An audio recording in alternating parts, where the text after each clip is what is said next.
السلام علیکم۔ بہت خوبصورت ہوتا ہے وہ لمحہ جب تھک تو جاتے ہیں لیکن مایوس نہیں ہوتے۔ بہت خوبصورت ہوتا ہے وہ لمحہ جب ہم بد دعا کے بدلے صبر کو چن لیتے ہیں۔ بہت خوبصورت ہوتا ہے وہ لمحہ جب ہم کچھ نہ کہہ سکیں لیکن یہ سوچ کر دل سکون پاتا ہے اللہ واقف ہے اس خاموشی کے پیچھے کے صبر سے۔ بہت خوبصورت ہوتا ہے وہ لمحہ جب اللہ پہ یقین کر کے سب کچھ اس کے سپرد کر دیتے ہیں۔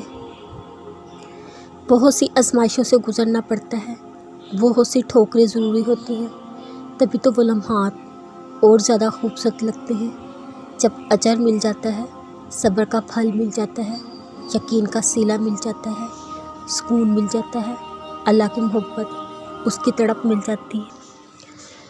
جب بد دعا کے بدلے صبر چن لیا جاتا ہے، جب اپنے معاملات اللہ کے سپرد کر دیے جاتے ہیں، جب انسان تھک تو جاتا ہے مگر اللہ کی رحمت سے مایوس نہیں ہوتا، جب صرف اللہ کو راضی کرنے لگ جاتا ہے تب صبر جیت جاتا ہے، یقین جیت جاتی ہے۔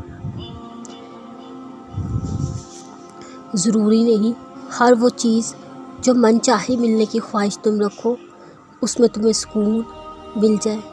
بعض دفعہ اس چیز کے نہ ملنے سے کچھ آفتیں تکلیفیں ٹل جاتی ہیں جس کا تمہیں اندازہ بھی نہیں، تم تو جانتے ہی نہیں تمہاری من پسند چیز کو تم سے کیوں دور کر دیا گیا، تم نہیں جانتے تمہیں کس آزمائش کس آفت سے بچا لیا گیا۔ پھر مت اٹھاؤ دعا کی طاقت پر سوال، کیونکہ دعائیں قبول ہوتی ہیں لیکن مختلف ذریعوں سے۔ پھر کیوں حقیقت مان نہیں لیتے، بس اللہ کے فیصلے پر راضی ہو جاؤ۔ اور یہ بھی تو ہو سکتا ہے اللہ تمہیں خود کے قریب کرنا چاہتا ہو، تم بھول بیٹھے تھے اسے، کیا پتہ وہ تمہیں یاد دلانا چاہتا ہو کہ وہ ساتھ ہے تمہارے ہر حال میں، وہ تمہیں کبھی تنہا نہیں چھوڑتا، وہ ہر چیز سے واقف ہے۔ اچھا اب یاد کرو وہ وقت جب تھے تم تنہا، نہ دنیا نے دیا ساتھ، نہ دنیا کے پیچھے بھاگ کر ملا سکون۔ تو کہاں ملا سکون؟ جب تمہارے آنسو نہ دیکھ سکے لوگ تو سوچو کون جانتا تھا ان آنسوؤں کے پیچھے چھپی وجہ کو۔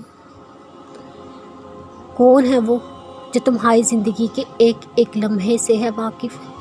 جب جب تم گرے سوچو کون ہے جس نے تمہیں سنبھالا، کس کو تمہاری بے بسی کا علم تھا، علم ہے۔